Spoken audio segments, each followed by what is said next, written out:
Hello guys, in today's video I'm going to show you how to create an Animoto account.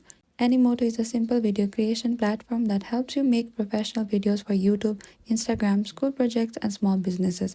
And before you start editing, you need to create an account and let's see how to do it step by step. So first you need to open to the Animoto app on your phone or visit animoto.com on your browser.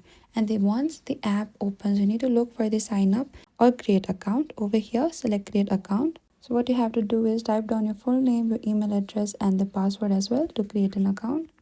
And after you're done with the basic information, tap on the create.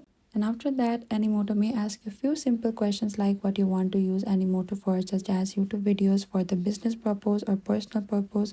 You can select each reasons as your preference wise and select continue. And what you have to do is select start now, or you can skip this process as well. And this is it. This is how you can create an Animoto account. And from here you can start a new video, choose templates, upload photos or clips and add text and music, and your projects will now be saved automatically under your account.